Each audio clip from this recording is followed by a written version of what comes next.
what's going on with Sanby.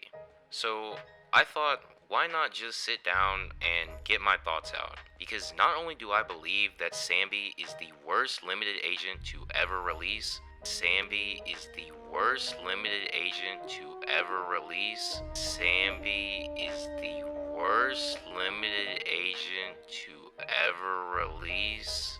I swear I didn't tell Flossin to say that, but Since he already did. you guys want to talk about why Sanby is the worst limited DPS agent in Zenless Zone Zero? If you've been away from the Zenless digital space this last week, Flossin recently released a video that sparked up a lot of conversation about Soldier Zero Anby being the worst limited agent in the game. For what it's worth, I believe a lot of his points are completely valid, but a good chunk of the community didn't seem to think so. This could be for a number of reasons, but to be honest, the ultimate reason is just Sanby mains defending their favorite agent. It's physically impossible for us to ignore the evidence given to us since her release. She's just not standing up to any of the relevant competition before or after her, which is, strictly speaking, of course, value here. That's a problem. Yes, anomaly agents are naturally superior to almost every other DPS in the game, but that doesn't really eliminate the comparisons, does it? That entire debate about attack versus anomaly agents and whether a player should even bother investing into attack agents at all is completely valid. But why? For us to understand the why, we have to break down the common criticisms that exist about Sanby. One of them is that despite Sanby's mash-friendly kit, she's clunky to use. Yes, you shouldn't be mashing at all with this agent, to be honest, but what about her tracking issues? Missing thunderbolts, or even failing to activate the one because something prevented her from doing 3 consecutive dashes in a row. Now, while I absolutely hate how her Thunderbolt mechanic functions, I personally believe her tracking feels the worst because the game innately has dog shit lock-on features as it is. Then she has what, 4 optional teammates in the entire game, 2 of which heavily fluctuate with or without their extra premium engines. Which is funny because a lot of players will tell you Astra plus Sanby is supreme, but then most of the dedicated Sanby mains will tell you how dog shit running that team shell actually is.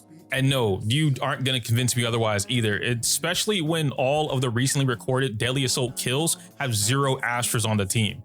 Astra is nowhere near her best in slot and is just used for what everyone else uses Astra for. The haha to this is that Nicole is the strongest support we have for Sanby right now in game, and she doesn't even give exclusive buffs. I think that, and specifically that, is one of the major gripes Flossin was trying to express in his videos as well. Yes, this shell works, but is it optimal?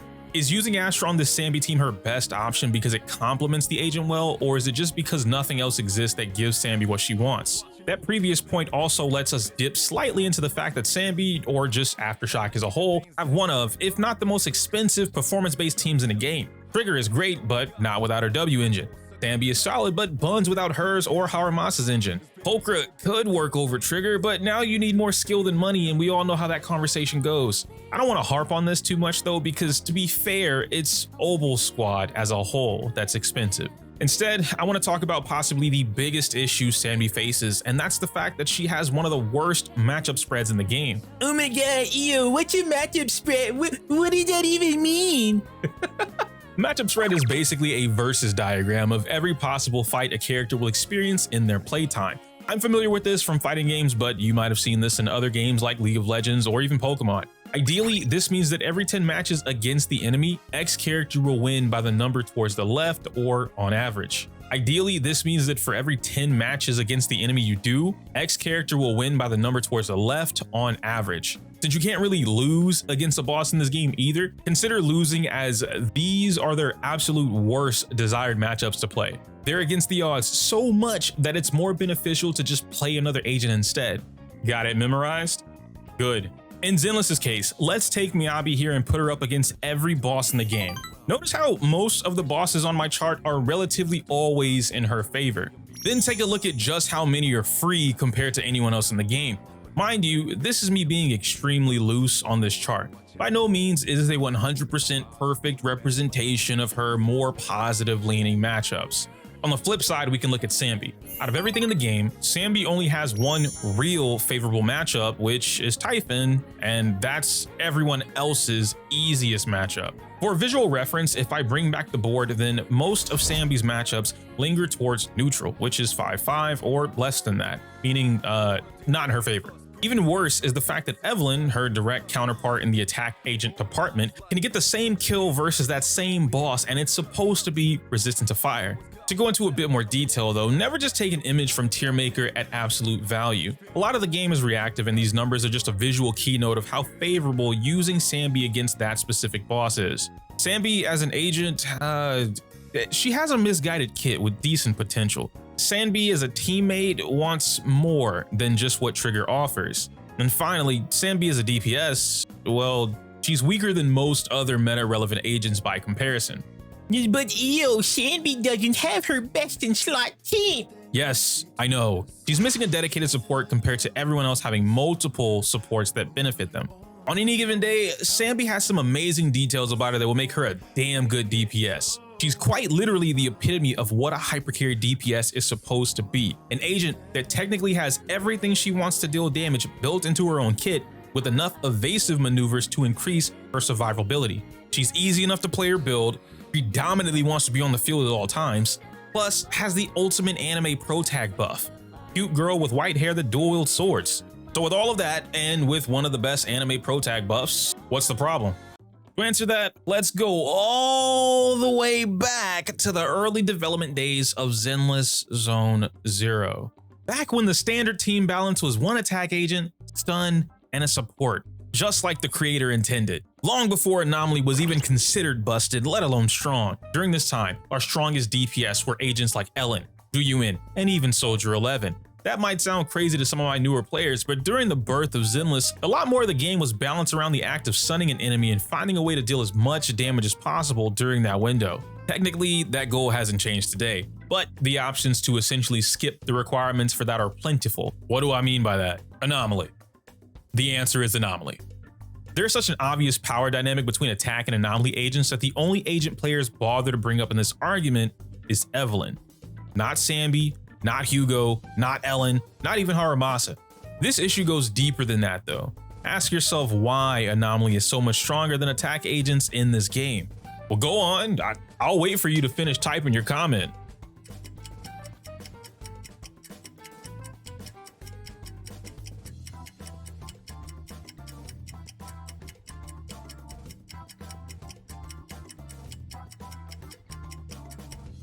Yo man, you're still not finished? The answer was their team building options. Come on, man. Anomaly agents have the most destructive team comp options in the game right now. Even if I didn't include Miyabi or Vivian or Piper, Bernice, Nagi, or now Alice, who is more than enough to solidify that argument. Any combination of these units will more than likely have stronger matchups against the roster compared to most attack agents, or just outright create a deadlier team. I can't think of a single Anomaly agent that doesn't play nice with another. They don't really care about stun, but still completely benefit from them the same way attack agents do. They have the most iframes or counter manipulations in the game, allowing them to abuse or ignore certain mechanics that an attack agent has to deal with, and they're the most free-to-play friendly in a group. How the f is Sanby supposed to compare to this? She can't. And speaking of comparing, I've noticed that the normal issue is that every agent is always compared to Miyabi or Astra. While I disagree with doing that wholeheartedly, we have to talk about it. Nobody in their right mind is comparing Sanby to Miyabi.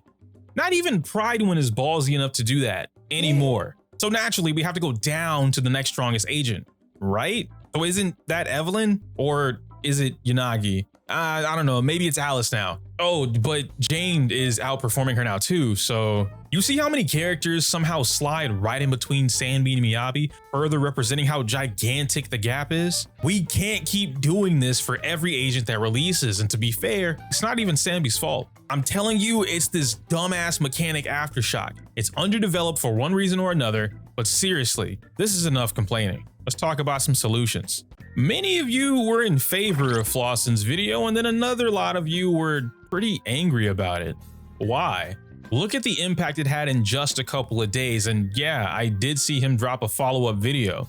We need more videos like Flossen's in our community for that exact reason. As a collective, we can take the conversation and turn it into some of the most impactful feedback for the developers to use. We already know the devs have the intentions of reworking characters that aren't keeping up with the current state of the game, and with the right feedback, we can make that happen in the best way or the worst way. I think what's funny is that some of you guys constantly cry about power creep in the game, but have recently been intentionally asking for power creep. And look, I get it. Everyone wants their favorite character to be the strongest, but every new DPS is not suddenly gonna smoke Miyabi, and you shouldn't want them to. The faster you learn and understand why Miyabi is in a tier of her own, the easier this conversation goes. This is also probably why the devs haven't full sended Aftershock his mechanic and just buffed the crap out of it yet. The more I looked into Sanby in order to make this video, the more I realized Aftershock might be some random attacks that happen passively we never really pay attention to. But with the wrong change, this mechanic could potentially become just as strong as some of the anomaly counters already in the game. Right now, Sanby's Thunder Smite is relatively weak in comparison to the rest of her kit. Hell, I mean, Aftershock is weak compared to anyone's kit, but imagine if Thundershot natively had AoE properties attached to it, or created a new condition in the game that paralyzed mobs for 3 seconds, or paralyzed the stun bar if any enemy got zapped while being shot. If the devs actually started making Aftershock unique, I think it would finally settle in as its own mechanic worth separating from the rest of the cast. The roles we have as more influential figures could actually help players who are trying to learn about the game if more material was put out that acknowledge the character is buns, but here's how you do X, Y, and Z to overcome those weaknesses. Basically, we all have to stop pretending an agent is perfectly fine when they're clearly lacking something. And again, I completely understand that Sanby doesn't have her niche support like the other DPS agents, but is that magically gonna fix her and keep her above high waters? Probably not. Seed is just a better Sanby in every regard, and honestly, that would low-key even piss me off. Finally, we're getting to the climax of my vid. I've already discussed Sanby's current state in the game, her DPS dilemma of living in everyone else's shadow, and how our communities could better influence the number of players looking to learn. Now it's time we talk about some hypotheticals. In what scenarios would Sanby actually jump up a tier, or more appropriately, what would bring her up to snuff so she's not struggling in the near future? So far, I have a few of them listed out that I believe would help Sanby grow into the DPS she wants to be. I also got some great feedback from my Discord where we bounced ideas back and forth. It was pretty cool. For starters, I think the obvious hypothetical and the most realistic one is going to be what happens when Orphe gets here, a potential off-field DPS agent that also buffs Aftershock damage specifically. This will be good for a number of reasons and can kind of fill the board for some of the other scenarios I would have listed out. I've said it before and I'll continue to say it. Having a universal buffer is only good for so long, and using what we just discussed in this video as an example, Astra isn't even Sanby's best support, but she's the best support in the game. These universal buffers aren't always universal, which isn't really the worst thing in the world. I mean, it's important to take a moment and think about why, okay? If another support comes out similar to Astra or even Nicole, then it's not exclusive to anyone. Everyone benefits from it, which means the position of power remains the same. If another Astra came out, that's not gonna suddenly jump Sanby into tier 0. She needs her own dedicated support, or at the very least, one that heavily works in her favor compared to anyone else. What Orphe could potentially bring to the table wouldn't just benefit Sanby either, but all agents that want to focus on Aftershock damage in the future. The same could even be said about Seed to a degree, but Seed is also threatening to replace Sanby altogether, so I don't really know if that's a good thing. After that, there's what I believe to be the strongest change that would help her in the future. Just give her more favorable matchups, or add some type of electric shred bonuses just like Lighter provides for his respective elements on the team.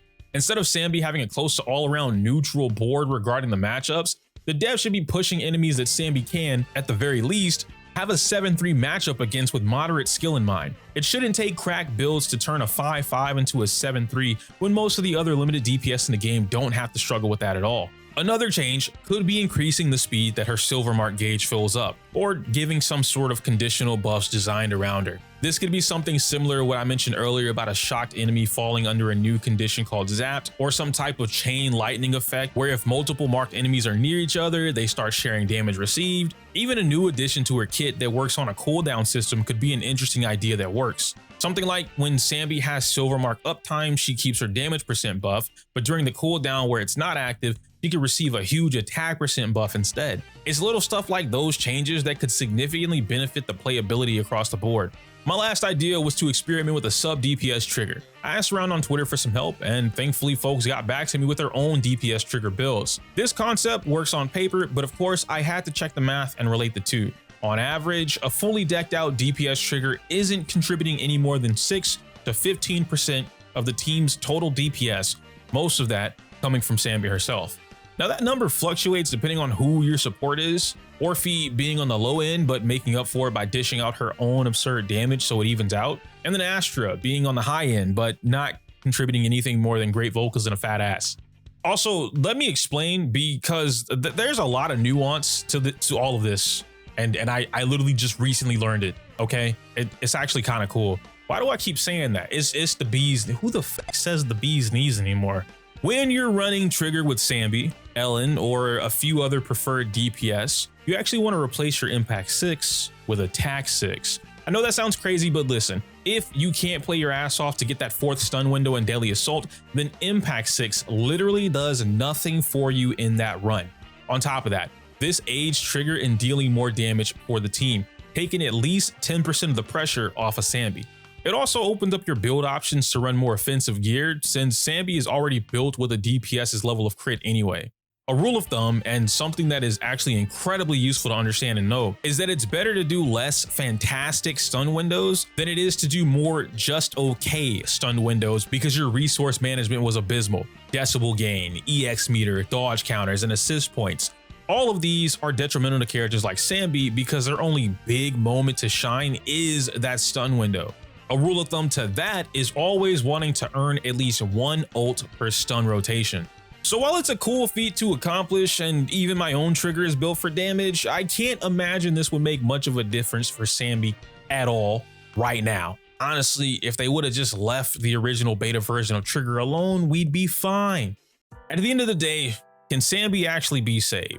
I feel like we, as a community, have an incredible amount of potential to positively change the outlook a lot of players have on not just the game, but also on their own accounts. Regardless of someone like me spouting to just learn the game, I'm more than positive every single one of you have encountered someone who is trying to learn something in the game, but just doesn't know where to look. We already got the literal developers to acknowledge advanced mechanics like the DP assist and put a tutorial in the game. You're crazy if you don't think I'm gonna tell them to go fix a damn character. It's important that we continue being constructive when we can, but I find it a little amusing that Flossin spoke his opinions about not liking Sanby, and then half of you guys started jumping at the gun, as if she wasn't one of the least talked about DPS we have. They're talking about Soldier 11 more than her, and she's the original white hair. As a final thought, I feel like Sanby's current place in the meta isn't horrible, but it ain't sweet either. Even when she gets her niche support, which we know she will, the same thing that happened to Kafka and Honkai Star Rail could happen to Sanby here. It took us a full year and some change to get an actual unit that would not only buff Kafka's damage performance, but also raise the bar of teams we could use DOT with in the first place. If Orphe does that for Sanby, then I'm pulling M2, probably M6. If you want to buy it for me, obviously. If not, then I'm definitely about to turn into that angry black kid meme while I pull for Seed, knowing I don't like her gameplay at all. Now subscribe or I'll kiss your mom.